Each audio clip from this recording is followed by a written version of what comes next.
우리 함께 기도하겠습니다. 사랑의 하나님 감사합니다. 오늘 이 새벽의 시간도 저희들 주님을 닮아가고자 이 자리에 나와 주님께서 새벽 미명에 기도하셨던 것을 본받아서 저희들도 함께 기도하는 자리에 저희들 나와왔습니다. 하나님께서 이 시간 우리들의 마음을 지켜주시고 오늘 하루를 예수와 함께 동행하는 삶, 또한 예수와 함께 승리하는 삶이 될 수 있도록 주님 이 시간부터 계속해서 저희들에게 영적으로 말씀하여 주시고 저희들을 이끌어 주시옵소서. 하나님, 언제나 저희들 삶을 살아가는 중에 영적인 민감함을 가지고 살아가길 소원합니다. 인간의 생각과 나의 지식과 나의 마음, 나의 감정이 나의 삶을 이끄는 것이 아니라 예수님의 마음과 예수님의 사랑과 예수님의 용서하심과 예수님의 기다리시는 그러한 마음들이 우리의 삶을 이끄는 기준이 될 수 있도록 주님 축복하시며 역사하여 주시옵소서. 하나님, 그러기 위해서 날마다 저희들 말씀으로 삶을 비추어 보길 원하고 기도로서 삶을 다듬어 가길 원합니다. 나의 마음에, 나의 삶의 여러 모습 속에서 부족한 부분들 주님 있다라고 한다면 주님 저희 스스로가 깨달아 알 수 있도록 인도하시고 또한 그 연약하고 부족한 부분들 예수의 능력으로, 하나님의 능력으로 정말 더욱 강건해지고 오히려 채워지는 역사가 우리의 삶에서 일어날 수 있도록 아버지여 인도하여 주시옵소서. 하나님, 이 시간 주님의 말씀 가운데로 나아갑니다.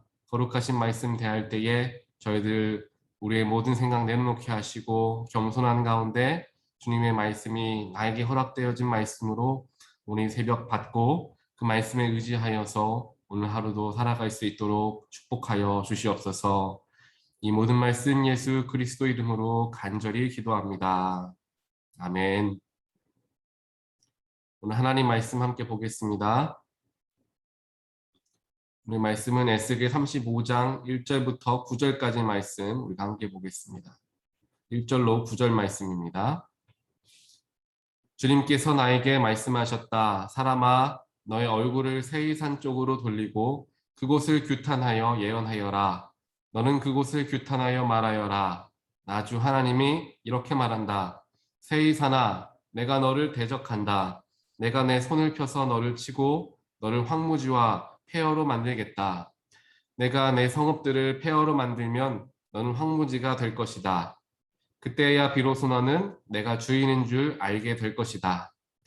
내가 옛날부터 이스라엘의 한을 품고 있더니 이스라엘 백성이 재난을 당할 때에 그들이 그 지은 죄로 심판을 받을 때에 너는 그들 위에 칼을 휘둘렀다. 나 주 하나님의 말이다. 그러므로 내가 내 삶을 두고 맹세한다. 내가 너를 피투성이가 되게 하며 피비린내 나는 일이 너를 뒤쫓아 다니게 하겠다. 내가 남 죽이기를 좋아하니 피비린내 나는 일이 너를 뒤쫓아 다닐 것이다. 내가 새의 산지를 황무지와 폐허로 바꾸어 놓고 그곳을 지나다니는 사람이 없게 하겠다. 내가 세일의 모든 산을 칼에 찔려 죽은 자들로 가득 채워 놓겠다. 내 언덕과 골짜기와 모든 시냇물에는 칼에 찔려 죽은 자들이 널려 있을 것이다. 내가 너를 영영 황무지로 만들어 버리고 내 성읍들에서 다시는 사람이 살 수 없게 하겠다. 그때야 비로소 너희는 내가 주인 줄 알 것이다. 아멘. 오늘 말씀은 우리가 함께 읽으셨던 것처럼 하나님께서 세일산을 심판하시는 모습이 기록되어 있습니다. 오늘 말씀의 시작부터 함께 읽었던 9절 말씀까지 쭉 보셨을 텐데 하나님께서 어떻게 세일산을 심판하실 것인가에 대해서 구체적으로 말씀들을 쓰고 계시죠. 칼을 빼어 휘두르시겠고 피투성이가 되게 한다라는 등으로 굉장히 어찌 보면은 잔인할 수 있는 말들이 가득 담겨져 있는 오늘 묵상하는 말씀입니다. 우리가 이렇게 새벽에 말씀을 묵상할 때 말씀을 묵상하는 본문 말씀이 이렇게 어떻게 보면 에스겔서를 우리가 함께 묵상하는데 에스겔서 말씀 묵상하는 것이 좀처럼 쉽지만은 않습니다. 이것이 우리가 성서적으로 또한 여러 가지 문학적으로 해석을 하면서 강해를 이끌어가기에는 좋을지는 모르겠지만 하루를 살아갈 수 있는 힘이 되는 그 말씀 묵상함에 본문으로 삼기에는 조금 어려운 부분들이 있다는 사실이죠. 하지만 오늘 그럼에도 불구하고 이 속에서 우리는 본문 말씀에서 하나님을 발견할 수 있어야 하고 그 속에서 하나님께서 그 말씀에 담겨져 있는 그 진의를 발견할 수 있어야 합니다. 오늘 말씀을 그냥 문자 그대로만 읽다 보면은 도대체 이게 내가 어떻게 오늘 이 말씀을 묵상해야 하나 라는 고민이 될 수 있는 심판의 말씀들이 기록이 되어 있습니다. 하지만 이 말씀을 우리가 쭉 묵상하면서 이것은 말씀 묵상하는 방법 중에 하나일 수가 있는데요. 말씀을 그 자체로 보는 것이 아니라 말씀 속에 담겨 있는 의미를 한번 살펴보는 것입니다. 그래서 오늘 우리가 함께 읽었던 에스겔 35장에서는 오늘 말씀을 문자 그대로 보는 묵상함보다는 그 속에 숨겨져 있는 뜻인 그 세산이 무엇을 의미하는가를 살펴보면은 우리는 조금 더 쉽게 이 말씀을 우리 삶에 적용해 볼 수가 있습니다. 세일산은 에돔 족속들이 살던 곳이었습니다. 에돔 족속이 살던 곳이 세일산 지방이었는데 에돔 족속들은 우리가 아시는 것처럼 에서의 후예들이죠. 즉 이삭의 아들이자 야곱의 형이었던 이 에서의 자손들이 에돔 족속이었습니다. 에서라는 인물을 우리가 바라보게 되면은 동생 야곱에게 팥죽 한 그릇에 장자권을 팔아버릴 정도로 하나님께서 허락하신 그 귀한 축복인 장자의 축복을 가볍게 여긴 사람이었습니다. 하나님의 축복을 가볍게 여겼다라는 것은 하나님 역시 가볍게 생각했다라고 생각할 수밖에 없는 삶을 살아갔던 인물이 바로 이 에서였던 것이죠. 그리고 에서는 이것이 뭐 큰 일도 아니다라고 생각하고 별 생각 없이 그냥 장자권 너 줄게 나에게 지금 팥죽을 달라라고 이야기한 하나의 해프닝으로 끝났을 수도 있었을 것입니다. 에서 스스로에게는. 하지만 어찌 보면 이렇게 작아 보일 수 있는 일 때문에 이 사건으로 이 에서의 삶의 전체가 바뀔 정도로 굉장히 큰 파장을 일으키고 말죠. 에서를 속이고 아버지 이삭으로부터 장자의 축복을 대신 받은 야곱은 그로 인하여서 여러 가지 부수적인 축복을 삶에서 누리게 되고 가장 큰 축복인 이스라엘이라는 나라가 이제 야곱을 통하여서 시작되어지는, 즉 하나님의 나라가 야곱을 통해서 이어지게 되는 축복을 이제 누리게 되죠. 그것이 바로 어찌 보면 장자의 축복이었는데 에서가 하나님께서 허락하신 이 축복을 가볍게 여김으로 말미암아 그 축복이 동생 야곱에게 넘겨지게 되었던 것입니다. 이것은 결국에 철저하게 에서의 실수였습니다. 에서가 하나님을 더욱더 깊이 생각하지 못하였고 하나님을 더욱더 소중하게 생각하지 못하였기 때문에 일어난 일이었다라는 사실이죠. 하지만 이 일로 말미암아, 즉 에서는 자신이 잘못하였고 자신의 실수로서 일어난 일이었기 때문에 그것을 자신의 삶을 되돌아보게 하는 하나의 교훈으로서 삼고 넘겼던 것이 아니라 에서는 자신이 잘못한 것은 다 뒤로 하고 잃어버리고 이제 야곱에게 모든 화살을 돌리기 시작합니다. 내가 어떻게 하면 이 야곱을 잡아 죽일 수 있을까? 라며 야곱에 대해서 그 분노함을 가지고 평생을 살아갔던 인물이 바로 이 에서였죠. 물론 인생의 마지막 즈음에서는 동생 야곱을 만나게 되어서 그를 용서해주는 일이 일어나긴 하였지만 이 에서의 후예들은, 에서의 자손들이었던 에돔 족속들은 끝까지 이스라엘을 굉장히 싫어했고 이스라엘을 질투했던 족속들이 에돔 족속들이었습니다. 그랬기 때문에 에돔 족속들은 이스라엘에 한을 품고 있었다. 오늘 말씀 5절에서 나오죠.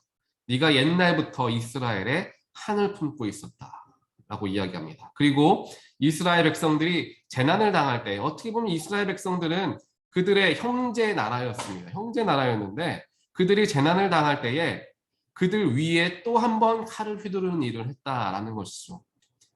힘들고 어려운 침략을 당하여서 고난을 당하고 있을 때 그때 그들을 형제 나라를 도와주려고 했던 것이 아니라 이때가 기회다라고 하면서 나라를 쳐들어가서 더 많은 약탈을 했던 족속들이 에돔 족속이었다라는 사실입니다. 결국에 에돔 족속들이 이렇게까지 이스라엘을 싫어하고 미워하고 원수와 같이 여겼던 가장 첫 번째 발단은 바로 에서부터 시작되었던 것이고, 에서가 품었던 자신의 실수는 생각하지 않고 야곱을 향해 품었던 그 화와 그 분노가 그의 자손들까지 이어지게 되었고, 그 분노를 끝까지 버리지 못하고 분노를 표출했던 에돔 족속을 하나님께서 그 일로 말미암아 완전히 멸절시키겠다라고 하는 말씀의 내용이 오늘 우리가 함께 읽는 에스겔서 35장에 나와 있는 말씀입니다. 자신에게 있는 분노함 때문에, 내 안에 있는 그 화로 인하여서 스스로를 주체하지 못하고 형제 나라이고 피가 섞인 그러한 나라였던 이스라엘을 오히려 피로 보복을 하려고 하는 그런 악한 마음을 품고 있었던 에돔 족속. 이 에돔 족속을 우리가 바라보면서 우리의 삶을 한번 비추어 보고 되돌아보아야 한다라는 것입니다. 여기에서 오늘 말씀을 묵상하는 적용점이 나오게 되죠. 나는 에돔 족속들과 같은 삶을 살아가지는 않나, 우리 삶을 한번 되돌아볼 수 있다라는 사실입니다. 우리는 삶을 살아가다 보면 당연히 마음이 언짢은 일들을 종종 경험할 때가 있습니다. 그리고 그냥 마음이 언짢은 정도가 아니라 마음이 불편하고, 때로는 마음이 불편하다 못해 화가, 분노가 치밀 때도 있습니다. 이렇게 마음이 언짢거나 화가 치미는 때를 우리 스스로 한번 되돌아보면 좋을 것 같습니다. 우리 모두에게는 심리학적으로 봤을 때에는 무엇인가 클릭되는 포인트가 있다라고 이야기해요. 무엇인가가 나에게 클릭되었을 때, 그랬을 때 갑작스럽게 화가 일어나는 그러한 포인트들이 우리 모두에겐 심리적으로 다들 있다라는 것입니다. 아마 부부이신 분들은 남편이 혹은 아내가 어떤 부분이 클릭되었을 때 갑작스럽게 화를 내는지 아마 어느 정도는 아실 거예요. 이와 마찬가지로 우리 모두에게는 그런 부분들이 있습니다. 그렇기 때문에 우리 스스로가 내가 어느 부분이 건드려졌을 때 갑작스럽게 분노가 치민다라는 사실을 내 스스로가 알고 있어야 합니다. 그랬을 때 그 부분이 누군가가 그 부분을 나를 건드렸을 때 내가 그것을 컨트롤할 수가 있게 된다는 사실이죠. 이것을 내가 아는 것과 모르는 것은 굉장히 큰 차이가 있을 수 있는데, 이렇게 삶을 살아가다 보고 또한 공동체 안에서 우리가 함께 여러 사람들과 교제를 나누다 보면은 분명히 그 사람의 의도와는 다르게 내 마음이 언짢아지는 일들이 생긴다라는 것입니다. 그리고 마음이 솔직하고 있는 감정들을 그대로 표현하는 것이 익숙하신 분들은 그렇게 화가 치미는 순간에 화를 나게 한 당사자에게 내가 지금 화가 났습니다 라는 표현을 하고 그 사람과 대화를 하려고 하지만, 그렇지 못하는, 남들에게 스스로의 감정을 잘 표현하지 못하는 분들께서는 내 마음을 언짢게 한 대상은 따로 있는데 다른 사람에게 그 분한 마음을 쏟아놓고 있을 때가 있다는 사실입니다. 즉 다른 사람 때문에 화가 났는데, 예를 들면은 가족에게 와가지고 혹은 자녀에게 가서 그러한 분한 마음들을 풀어놓을 때가 있다는 사실이죠. 그렇기 때문에 우리는 진지하게 무엇이 우리의 마음을 불편하게 하였고 왜 내가 지금 화가 나 있는가, 스스로를 바라볼 수 있는 여유를 가져야 한다라는 것을 심리학적으로도 이야기하지만 성경적으로도 그런 것들을 이야기한다라는 것이죠. 그래야 그 화의 기운이 다른 죄 없는 사람들에게 기운이 흘러가지 않을 수 있기 때문입니다.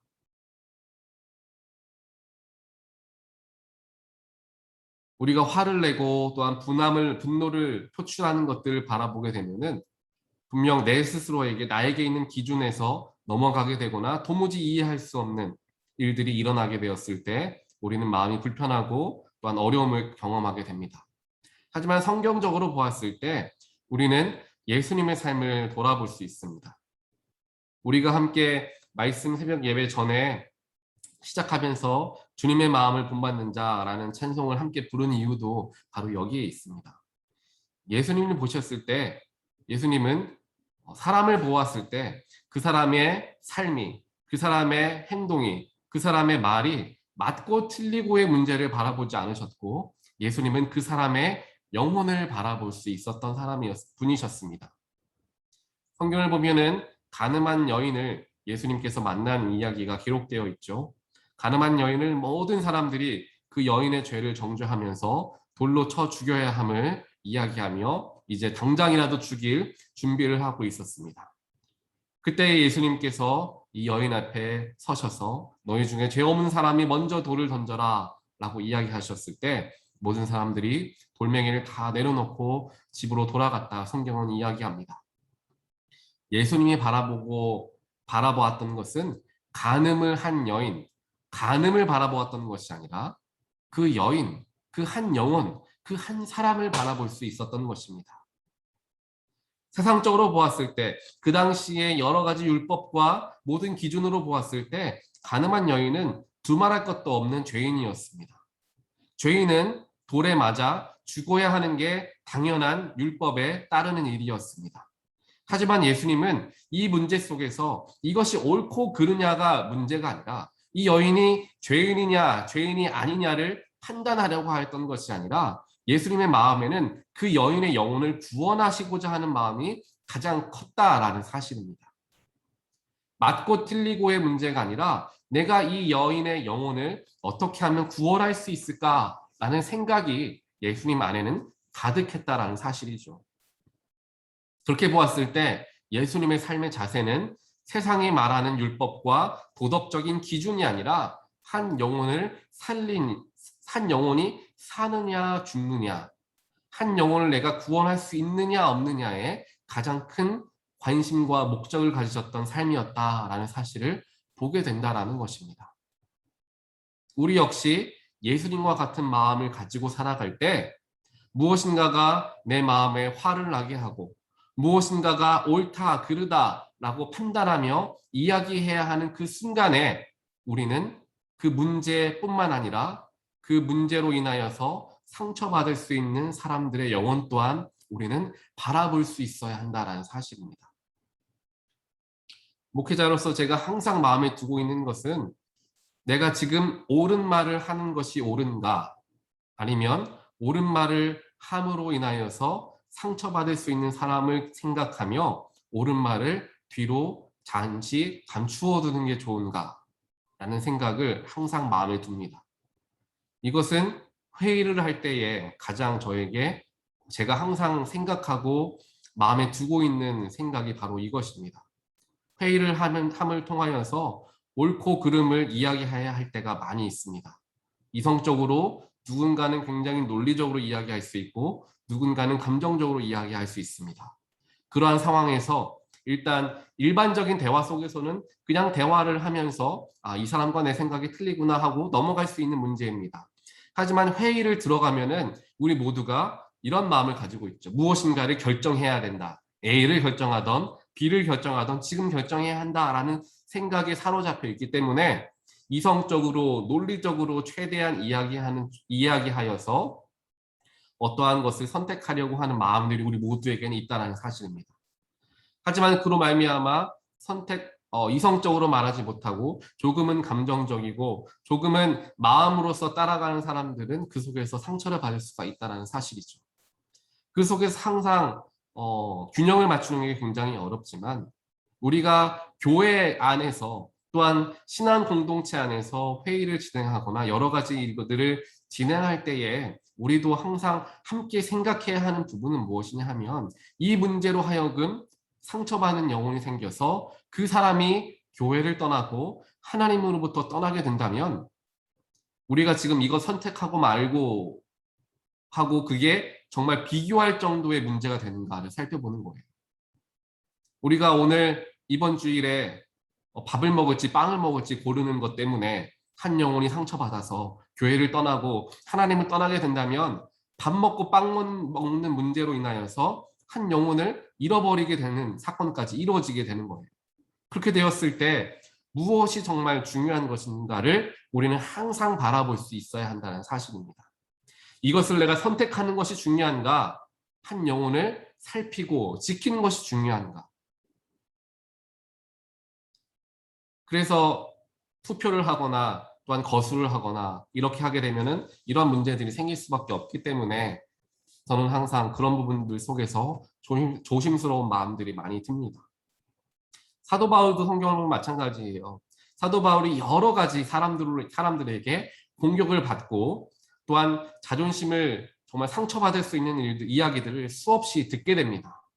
그럼에도 불구하고 사도 바울이 화를 다스릴 수 있었고 다른 사람들의 이야기들을 흘려보낼 수 있었던 이유는 무엇이냐 하면은 사도 바울은 항상 마음속에 두고 있었던 기준이 무엇이었냐? 지금 이 문제가 복음과 관련된 문제입니다. 내가 지금 이 사람에게 지금 양보하는 것이 하나님을 향한 내 믿음을 저버리는 일인가? 이것을 기준으로 삼았다라는 것입니다. 만약 이것이 내가 이 사람에게 양보해주고 이 사람에게 내가 져주는 일로 하여금 내 신앙이, 내 믿음을 저버리는 일이 아닌다라고 한다면 사도 바울은 모든 것을 양보할 수 있었고 얼마든지 내가 낮아질 수 있습니다라고 사도 바울은 고백하는 것을 성경을 통해 우리는 보게 됩니다. 사도 바울의 삶의 기준은 복음, 예수, 하나님. 정말 기본적이고 가장 근본적인 것들을 기준으로 삼고 살아갔던 인물이 사도 바울이었기 때문에 다른 모든 것들은 비록 그의 마음을 아프게 했을지는 모르지만 그의 행동으로 그것이 표출되지는 않았던 이유가 바로 여기에 담겨져 있다라는 사실입니다. 오늘 우리를 하루를 살아가면서 내 마음속에 판단의 기준이 무엇인가 우리 스스로를 한번 돌아보길 원합니다. 또 내 마음에 분이 생기고 화가 났을 때 그 화가 나고 분이 나게 하는 이유가 무엇인가 스스로를 바라보게 되었을 때 누군가가 내 자존심을 건드렸을 때 누군가가 내가 쌓아온 것에 대해서 불만을 표출했을 때 이렇게 나에 대해서 비방하거나 나의 자존심을 건들거나 이러한 문제들 속에서 내가 분이 나는지 스스로를 한번 되돌아봄을 통하여서 정말 내가 삶을 살아가는데 가장 큰 기준이 하나님이 맞으신가? 교회 생활을 하는데 가장 모든 것 선택의 기준이 하나님, 예수님, 영원 구원, 사랑이 맞는가? 예수님이 마지막까지 하시고자 하셨던 것은 십자가에 죽으시면서까지 모욕을 감당하시면서까지 영혼을 살리기 위해서 모든 것을 바치신 분이 예수님이시고 그 예수님을 믿고 섬기고 닮아가고자 우리가 모두가 생각하고 살아가는데 정작 내가 그렇게 살아가는가? 우리 스스로의 삶을 한번 되돌아보면서 그렇지 못하였다라고 한다면 하나님 내 마음에 예수님을 닮아가고자 하는 마음을 있기 원합니다. 복음이 내 안에 있길 원합니다. 사람을 사랑하고 영혼을 살리는 그러한 귀한 마음이 내 안에 있길 원합니다. 오늘 하루 기도하시면서 나의 자아와 나의 모든 욕심과 나의 모든 자존심들을 내려놓음을 통하여 복음을 담고 사랑을 담고 용서를 담게 되는 우리 온타리오 교회 모든 성도님들 되시기를 주님의 이름으로 간절히 축원드립니다. 함께 기도하겠습니다. 사랑의 하나님, 용서의 하나님, 오래 참으시는 하나님 감사합니다. 죽을 수밖에 없는 우리들을 먼저 찾아와 주시고 먼저 손 내밀어 주셔서 하나님을 배신하고 배반하고 멀어지려고만 또한 세상을 쫓아 살아갔던 우리들에게 찾아와 주셔서 우리들에게 구원을 주시고 축복을 주시고 은혜를 주신 그 예수님의 희생과 그 사랑에 저희들 먼저 감사를 드립니다. 저희 모두는 빚진 자들임을 잘 알고 있습니다. 죽음에서 생명을 얻은 자들임을 저희들은 잘 알고 있습니다. 또한 우리에게 빚진 자에게 주어진 사명은 그 빚을 갚아가는 삶인 줄 저희들은 알고 있습니다. 그 빚을 갚는 것은 우리 주변에 있는 사람들에게 내가 얻게 된 은혜와 내가 받게 된 축복과 복음을 나누어 드리는 그러한 삶을 살아가는 것이 빚진 자가 빚을 갚아가는 삶인 줄 저희들 믿습니다. 예수님의 희생이 헛되지 않게 하시고 예수님의 사랑이 내 안에 들어왔지만 내 안에서 흘러져 나가지 못하는 내 안에서만 끝나버리는 그러한 삶이 되는 것이 아니라 예수님의 크시고 놀라우신 사랑과 용서하심이 나의 삶을 통하여서 다른 이들에게 전달되어지는 귀한 일들이 우리의 삶에서 일어날 수 있도록 주여 축복하여 주시옵소서. 오늘 말씀에서 에돔 족속들은 평생을 그들의 분노함을 다스리지 못하였기 때문에 결국 하나님의 심판에서 자유하지 못하였음을 보게 되었습니다. 우리 역시 우리의 순간적인 분노함과 또한 우리의 마음을 다스리지 못함으로 인하여서 다른 사람들에게 그 분노를 풀어내는 혹은 상처를 주는 그러한 삶을 살아가지 않게 하시고 내 안에 분을 내게 하는 것이 무엇인가를 살펴보게 하시고 내 안에 또한 내 삶의 기준이 무엇인가를 다시 한번 생각해 보게 하여 주시어서 사람을 살릴 수 있는 영혼을 구할 수 있는 하나님께로 데리고 나아올 수 있는 그러한 귀한 마음과 그러한 복음의 기준을 가지고 모든 것들을 바라보고 살아갈 수 있도록 주여 축복하여 주시옵소서. 오늘 하루도 세상적인 가치와 도덕이 내 삶의 기준이 되는 것이 아니라 복음의 기준이 되게 하시고 생명을 살리는 일이 기준이 되게 하여 주시어서 내가 세상을 바라보는 눈도 변하게 하시고 내가 살아가는 삶의 행동도 변화되어지는 귀한 축복이 넘치는 오늘 하루가 될 수 있도록 주님 저희들과 함께 하시고 힘주시고 넘어질 때마다 주님 붙들어 일으켜 세워 주시옵소서. 온전하게 주님께 우리들의 삶을 의탁드리오며 이 모든 말씀 예수 그리스도 이름으로 간절히 기도합니다. 아멘.